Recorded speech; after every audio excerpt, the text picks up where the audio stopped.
Movie के start में हम इंग्लैंड में होने वाली एक चोरी को देखते हैं और ये चोरी एक आर्मी टैंक की मदद से की जा रही थी। हालांकि ये टेक्निक काफी आगे के टाइम की है। ये टैंक एक बैंक में चोरी करने के लिए जा रहा था। बैंक के गार्ड्स इस टैंक को रोकने की काफी कोशिश करते हैं, लेकिन इसे रोकना उनके लिए इम्पॉसिबल था। ये टैंक बैंक की वॉल्स को तोड़ते हुए लॉकर तक पहुँच जाता है और लॉकर के दरवाजे को टैंक की मदद से तोड़ दिया जाता है। फिर उस टैंक से सोल्जर्स बाहर आते हैं जिनके पास हाई टेक और ऑटोमेटिक गन्स थी और तभी उनका लीडर भी टैंक से बाहर आता है। उनके लीडर का नाम फैंटम था, जो उस बैंक से एक सिटी का मैप चुरा लेता है। इंग्लैंड इस चोरी का इल्जाम जर्मनी पर लगाता है। फिर से हम फैंटम को देखते हैं जो जर्मन साइंटिस्ट को किडनैप कर रहा था और इस बार जर्मनी इस किडनैपिंग का इल्जाम इंग्लैंड पर लगाता है। असल में इन कंट्रीज पर अटैक फैंटम कर रहा था, लेकिन वो कंट्रीज एक दूसरे को ही ब्लेम कर रहे थे और इसी वजह से इन कंट्रीज के बीच वॉर भी चली। इसके बाद हम इंग्लैंड के एक एजेंट को देखते हैं जो इंग्लैंड की मदद करने के लिए एक खास मिशन के लिए किसी आदमी से मिलने आया था, हेल्प मांगने आया था। और जिस आदमी से वो मिलने आया था यानी जिससे वो हेल्प मांगने आया था उसका नाम एलन था। असल में एलन पहले इंग्लैंड के लिए ही काम किया करते थे, लेकिन इस बार वो इस काम के लिए साफ इनकार कर देते हैं। लेकिन तभी वहाँ पर फैंटम के सोल्जर्स आ जाते हैं और वो एलन को मारने की कोशिश करते हैं, लेकिन एलन बहादुरी से उनका मुकाबला करते हैं, इसीलिए वो एलन को नहीं मार पाते। फैंटम जो कि सारी कंट्रीज पर अटैक करवा रहा था और अब एलन इंग्लैंड जाते हैं जहाँ पर वो एक आदमी से मिलते हैं। असल में फैंटम को रोकने के लिए ये आदमी अपने मिशन के लिए लोगों को इकट्ठा कर रहा था और जिस आदमी से भी एलन मिले थे वो इस मिशन का लीडर था। वहीं पर हमें टीम का दूसरा मेंबर भी दिखाया जाता है जो कि कैप्टन होता है। फिर वहीं पर टीम का तीसरा मेंबर भी आ जाता है जिसे हम नहीं देख पाते क्योंकि वो इनविजिबल होता है। एक साइंटिस्ट ने इनविजिबल होने का फॉर्मूला बनाया था और उसके मरने के बाद टीम के इस मेंबर ने उस फार्मूला को खुद पर अप्लाई किया और तभी से वो इनविजिबल होने लग गया। इस इनविजिबल मैन को टीम में इसीलिए रखा गया था क्योंकि इसमें इनविजिबल होने की पावर जो थी। अब वो सारे लोग चौथे टीम मेंबर का वेट कर रहे थे और तभी वहाँ पर एक लेडी आ जाती है और बाकी सब उसे देखकर हैरान रह जाते हैं क्योंकि उन्होंने एक्सपेक्ट नहीं किया था कि उनकी टीम की मेंबर एक लेडी भी होगी। अब क्योंकि किसी न किसी के पास कोई न कोई एक खूबी थी, इसीलिए वो सब चुप थे ये दिखने के लिए कि आखिर इस लेडी के पास कौन सी एबिलिटी है। अब क्योंकि टीम का पांचवा मेंबर वहाँ पर नहीं आया था, इसीलिए वो सब लोग उसके पास जाते हैं और वो लोग वहाँ पर जाने के लिए एक हाईटेक कार का यूज करते हैं, यानी वो भी अब से काफी आगे के टाइम की थी। और ये कार होती है उस कैप्टन की। कैप्टन की एबिलिटी ये थी कि उसके पास बहुत सारी मॉडर्न टेक्नोलॉजीज थी। और अब वो लोग टीम के पांचवें मेंबर के घर पर पहुंच जाते हैं और इस पांचवें मेंबर का नाम था डोरियन ग्रे। डोरियन ग्रे उन लोगों को अंदर नहीं बुला रहा था कि तभी उसके सामने लेडी आ जाती है। तब ग्रे उस लेडी को देखकर उन्हें अंदर आने की परमिशन दे देता है क्योंकि वो दोनों एक दूसरे को पहले से ही जानते थे। ग्रे उन्हें बताता है कि मैं आप लोगों के साथ इस मिशन पर नहीं चल सकता, लेकिन तभी वहाँ पर फैंटम के सोल्जर्स आ जाते हैं जो उन लोगों को गन पॉइंट कर देते हैं और यहाँ पर फैंटम उन सबको अपना मकसद बताता है ये सब कुछ करने का। वो बताता है कि मैं एक वर्ल्ड वॉर को स्टार्ट करना चाहता हूँ ताकि लोग एक दूसरे से जंग करें और तब मैं उन्हें अपने ही बनाए गए मॉडर्न वेपन्स को सेल कर सकूं। असल में फैंटम वेपन्स को सेल करने के लिए ये सब कुछ कर रहा था ताकि उसकी वेपन्स की डिमांड बढ़े। तभी हम वहाँ पर एक और लड़के को देख पाते हैं जो फैंटम के सोल्जर्स को रोकने के लिए उन पर गोलियां चलाने लगता है, जिससे वहाँ पर हलचल मच जाती है और लोग पैनिक होकर इधर उधर भागने लगते हैं। और तब एलन और उसकी टीम फैंटम के सोल्जर्स का मुकाबला करके उन्हें मारते जा रहे थे। इस सब के दौरान हम वहाँ पर ग्रे को देखते हैं जो इतनी सारी गोलियां चलने के बावजूद भी वहाँ पर बड़े आराम से घूम रहा था, जैसे कि कुछ भी ना हुआ हो, सब कुछ नॉर्मल हो। और तभी बहुत सारी बुलेट्स ग्रे को मार दी जाती हैं, लेकिन इतनी सारी गोलियां लगने के बावजूद भी वो नहीं मरता, बल्कि गोलियों के निशान भी गायब हो जाते हैं। असल में ग्रे पर बहुत सारी ब्लेसिंग्स थी। अब वो नया लड़का फैंटम को पकड़ने के लिए उसके पीछे भागता है। अब क्योंकि फैंटम हार गया था, इसी वजह से वो और उसके साथी वहाँ से भाग जाते हैं। तभी वहाँ पर छुपा एक सोल्जर बाहर आकर उस लेडी को पकड़ लेता है और उसके गले पर एक नाइफ रख देता है और वो बाकी सबको कहता है कि तुम सब अपने अपने वेपन्स को फेंक दो।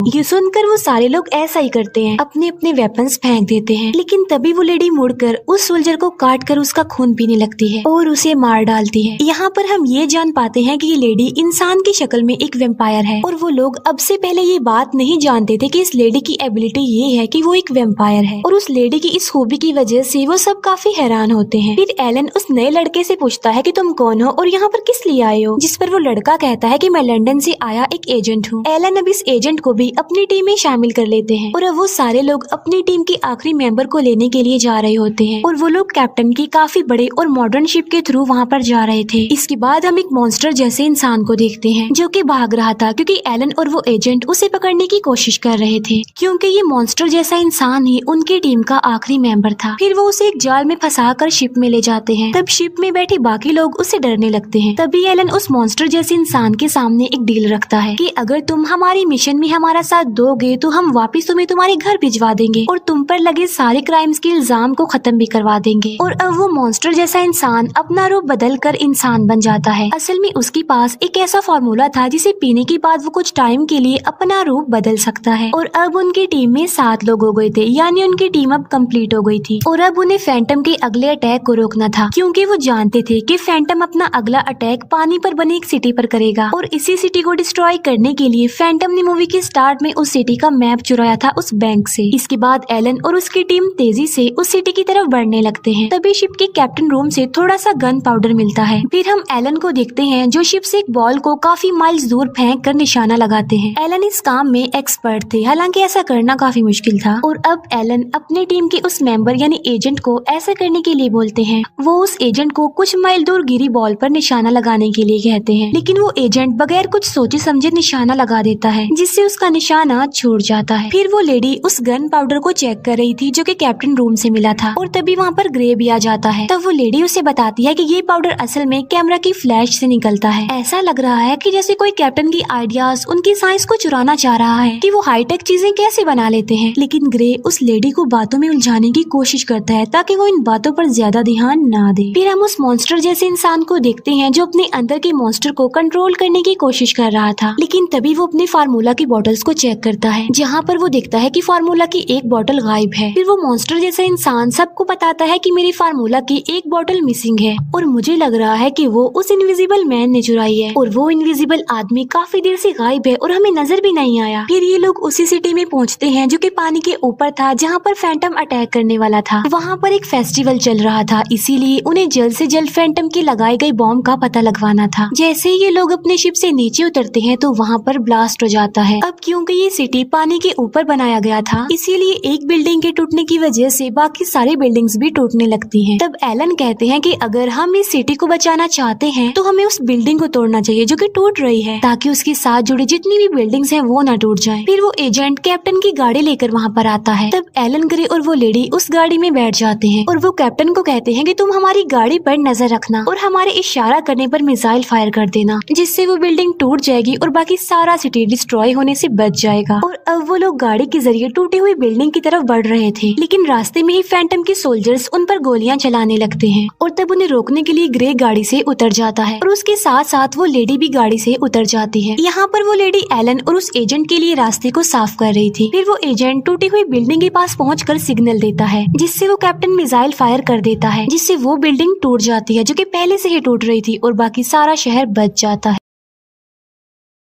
तभी एलन को फैंटम दिखाई देता है, इसीलिए वो उसका पीछा करता है। फिर फैंटम एक अजीब सी जगह पर जाकर छुप जाता है और वो छुपकर ही एलन को कहता है कि मैं तुम्हारे बारे में सब कुछ जानता हूँ। मैं जानता हूँ कि तुमने कैसे अपनी गलती की वजह से अपने ही बेटे को खो दिया। ये सुनकर एलन कहते हैं कि मैं भी तुम्हारे उस जासूस के बारे में जानता हूँ जिसे तुमने हमारी टीम में भेजा था। जिस पर फैंटम कहता है कि तुम क्या समझते हो कि वो इनविजिबल आदमी मेरा जासूस है? बिल्कुल गलत। फिर हमें कैप्टन के शिप का सीन दिखाया जाता है, जहाँ पर ग्रे कैप्टन के साथी पर गोली चला देता है। मतलब वो इनविजिबल आदमी धोखेबाज नहीं था, बल्कि ग्रे धोखेबाज था। इसके बाद एलन अपनी टीम के पास जाते हैं और उन्हें काफी बड़े राज की बात बताते हैं कि जो फैंटम है असल में वो कोई और नहीं बल्कि इसी मिशन के लीडर हैं जिसने हमें यहाँ पर भेजा है। अब उनका सारा मामला और भी ज्यादा कॉम्प्लिकेटेड हो गया था। उनके सभी साथी तो वहाँ पर मौजूद थे, लेकिन ग्रे और वो इनविजिबल आदमी वहाँ पर नहीं थे। तभी कैप्टन का वो साथी जिस पर ग्रे ने गोली चलाई थी वो जख्मी हालत में बाहर आता है और वो सबको बताता है कि धोखेबाज जिसने हमें धोखा दिया है वो कोई और नहीं बल्कि ग्रे है और वो इनविजिबल आदमी नहीं है। ये कहते ही उसकी मौत हो जाती है। तभी उस शिप से एक सबमरीन बाहर आती है और उस सबमरीन में ग्रे बैठा हुआ था जो कि वहाँ से भाग जाता है। फिर बाकी सब लोग भी उस शिप में बैठकर वहाँ से निकल जाते हैं। अब इस बात को समझना उनके लिए काफी डिफिकल्ट हो गया था कि मिशन के जिस लीडर ने उन्हें यहाँ पर भेजा था फैंटम को रोकने के लिए वो ही फैंटम है। और तभी उस शिप से किसी चीज की आवाज आना स्टार्ट हो जाती है। तभी कैप्टन का एक साथी वहाँ पर एक फाइल लेकर आता है और बताता है कि आवाज इसमें से आ रही है। उस फाइल के के अंदर एक रिकॉर्डिंग थी जो कि मिशन के लीडर और ग्रे की थी, जिसमें ग्रे कहता है कि अब तो आप लोग जान चुके होंगे कि मैं अपनी कंट्री के लिए लॉयल नहीं हूँ, क्योंकि मिशन के लीडर ने एक खास चीज के बदले मेरी वफादारी को खरीद लिया है। फिर उसी रिकॉर्डिंग में मिशन का लीडर बोलता है कि अब तक आप लोगों के साथ जो कुछ भी हो रहा था वो सिर्फ एक धोखा था और आप लोगों को इस मिशन में इसीलिए लगाया, काम में इसीलिए उलझा कर रखा ताकि हम लोग अपनी मंजिल पर पहुंच जाएं, क्योंकि मैं आने वाले टाइम में एक यूनिक किस्म का वेपन लाने वाला हूं और वो वेपन आप सब लोगों की पावर्स और एबिलिटीज को मिलाकर बनाया गया है। और ग्रे यहाँ पर इसीलिए आया था ताकि वो उन सबकी पावर्स और एबिलिटीज को इकट्ठा कर सके,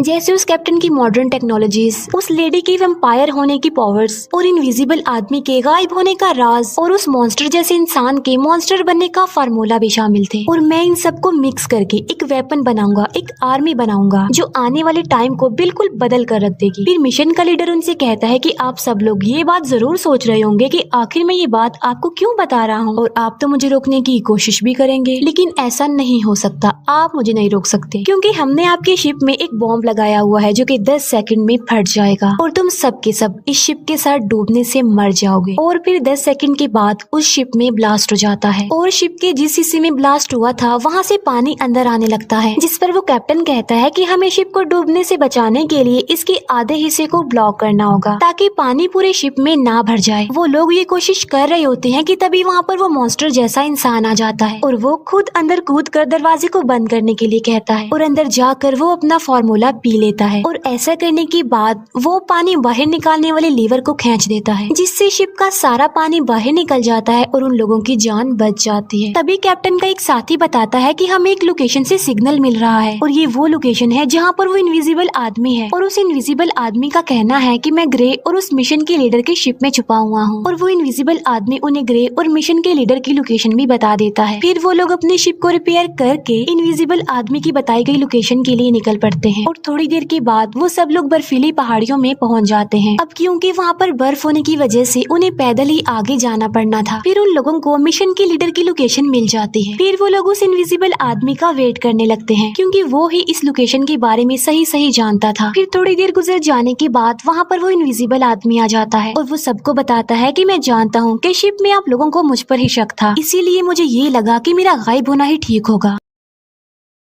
और फिर वो इनविजिबल आदमी उस लोकेशन के बारे में बताने लगता है कि फैंटम ने उन सारे मॉडर्न वेपन्स को बनाने के लिए सोल्जर्स को भी किडनैप किया था और उन सोल्जर्स के मना करने पर उनकी फैमिलीज को भी टॉर्चर किया जा रहा था और इसी वजह से सोल्जर्स को फैंटम के लिए काम करना पड़ रहा है। फिर वो सब प्लान बनाते हैं कि वो लेडी ग्रे को संभालेगी जबकि कैप्टन और मॉन्स्टर जैसा इंसान कैदियों को छुड़वाएंगे। फिर एलन कहते हैं कि मैं और एजेंट फैंटम का मुकाबला करेंगे और वो इनविजिबल आदमी इस बिल्डिंग को उड़ाने के लिए बॉम्ब सेटअप करेगा। इसके बाद हम मिशन के लीडर और ग्रे को एक साथ देखते हैं। यहाँ पर हम ये जान पाते हैं कि वो दोनों आखिर साथ क्यों थे, क्योंकि मिशन के लीडर ने ग्रे की एक पेंटिंग चुराई हुई थी और ये कोई आम पेंटिंग नहीं थी बल्कि इस पेंटिंग की वजह से ही तो ग्रे इमॉर्टल था और ग्रे को सिर्फ एक ही तरीके से मारा जा सकता है कि उसकी पेंटिंग को उसके सामने लाया जाए, जिससे ग्रे का मैजिक खत्म हो जाएगा और वो मारा जाएगा। फिर वो सब लोग उस बिल्डिंग के अंदर घुस जाते हैं और अपने प्लान के मुताबिक काम करने लगते हैं। वो इनविजिबल आदमी सारे बॉम्ब्स को सही सही जगह पर लगा देता है जबकि कैप्टन और मॉन्स्टर जैसे इंसान कैदियों को आजाद करवाने लगते हैं और तभी वहाँ पर उस मॉन्स्टर जैसे इंसान का फार्मूला पिया हुआ एक और बड़ा सा मॉन्स्टर आ जाता है और वो कैप्टन और उस मॉन्स्टर जैसे इंसान को मारने लगता है और बड़ी मुश्किल से वो दोनों उस मॉन्स्टर को मार पाते हैं जबकि उस लेडी और ग्रे की फाइट चल रही थी। अब क्योंकि वो दोनों ही इमॉर्टल थे इसीलिए कुछ देर उनकी फाइट चलती रहती है, लेकिन तभी वो लेडी ग्रे को एक नाइफ से स्टैब करके उसे दीवार में अटका देती है और बाद में उसके सामने उसकी पेंटिंग ले जाती है, जिसे देखने के बाद ग्रे का मैजिक खत्म हो जाता है और उसकी बॉडी भी डिस्ट्रॉय होने लगती है। इसके बाद उस एजेंट पर एक सूट पहना आदमी अटैक कर देता है और उस आदमी के पास एक आग उगलने वाली मशीन थी जिसके जरिए वो वहाँ पर आग उगलता जा रहा था,